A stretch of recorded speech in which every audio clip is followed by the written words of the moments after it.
Los versos son bastante sencillos, únicamente vamos a utilizar un par de acordes. El primero va a ser un sol menor 7. El segundo es un do menor 7. Esta posición la vas a llevar al traste 5. Este es un re menor 7.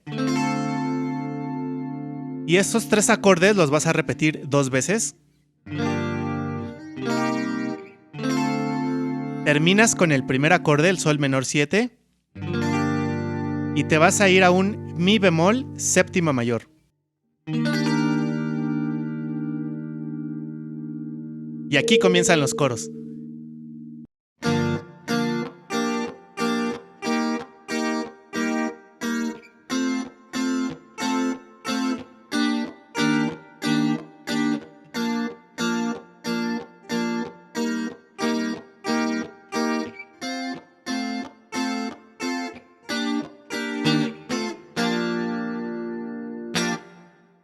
Los coros son bastante sencillos, básicamente son los mismos acordes de los versos. Es un sol menor 7, do menor 7, re menor 7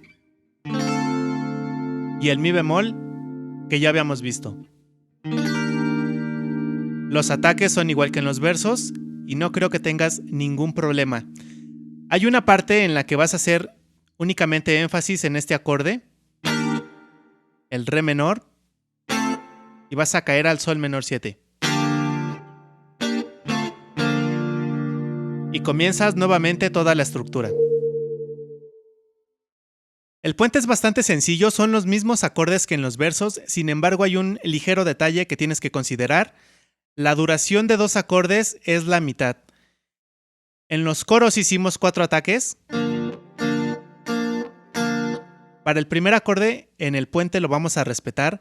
En el segundo acorde, en lugar de hacer 4 ataques, como en el coro, aquí vamos a hacer únicamente 2 ataques. Cambiamos al re menor, igual 2 ataques. Y nos vamos al mi bemol. Aquí sí, 4 ataques. Voy a hacer una vuelta completa.